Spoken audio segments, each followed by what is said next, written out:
Hello, ladies and gentlemen. A point of emphasis this year at the school is going to be writing prompts. And this is something that we started to go over in our last staff meeting. So, I am going to give a quick little podcast about writing prompts and inquiry questions.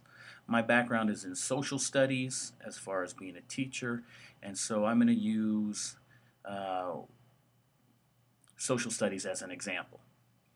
Um, to come up with our writing prompts, we have to start with the standards that are being covered.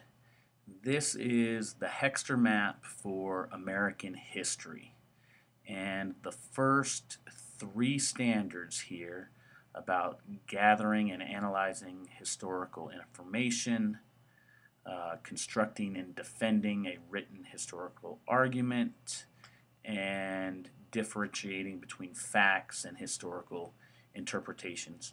That's the meat of what's being covered in this first hexter. So after you find out what standards you're covering, the next thing is to ask yourself, what are the inquiry questions that might relate to these standards?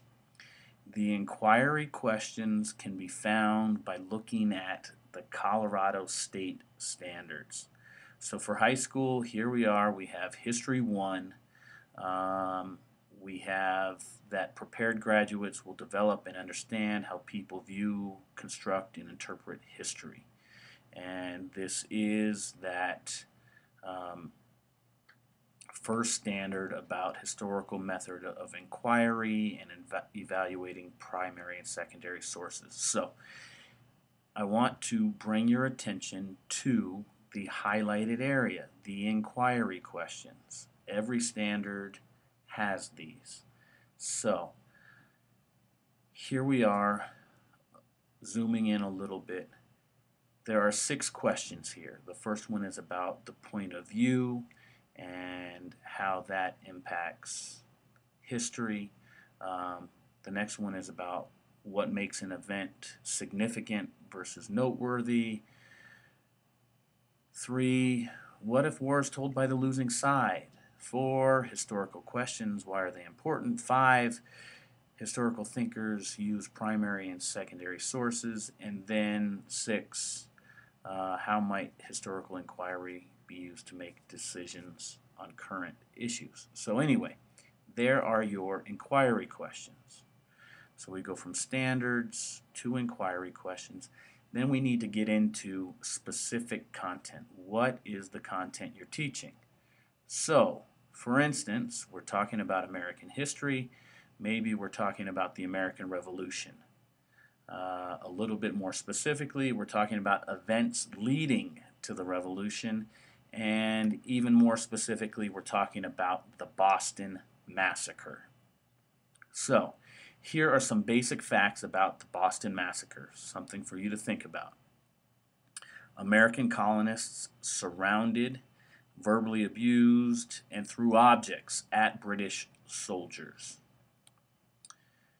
8 soldiers shot at and killed 5 civilians, 5 colonists, and injured 6 more. John Adams, who would ultimately become president, second president of the United States, John Adams was actually appointed to defend the soldiers. Actually, I don't know if he was appointed or not, but John Adams did defend the soldiers. The result of the trial is that 6 of those soldiers were acquitted, and the other 2 received reduced sentences of manslaughter. Some more information. The event is actually called the Incident on King Street by the British. And from the American point of view, it's generally acknowledged that the Boston Massacre is a significant event leading up to the American Revolution. So, using all this information, and going back to your inquiry questions, I think if we look at these first 3 questions, point of view, historical significance versus just simply noteworthy, and what if history of a war was told by the losing side? What could we come up with for a writing prompt? How could we phrase our writing prompt for this? So, according to the British, the Boston Massacre was nothing more than an incident on King Street. Defend the British point of view. Now, I think if you go back through those inquiry questions, this meets each of those first three questions. Now, it is true that this is specific, and the thought could be that we are leading our students a little bit too much in phrasing it this way. And I think that is a very good argument. We could simply say, was the Boston Massacre actually a massacre? However, I think the next step is then to focus on the rubric. If we were to word it this way, defend the British point of view, simply answering this question with some basic information, restating it, maybe that's only a 1 on your rubric. So then it is up to the teams to actually define your rubric and what's it going to take to actually get to the 4.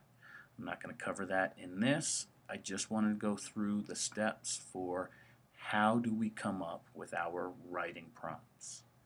Standards, inquiry questions, what content are you teaching? Try to relate your prompts back to those inquiry questions. That's it.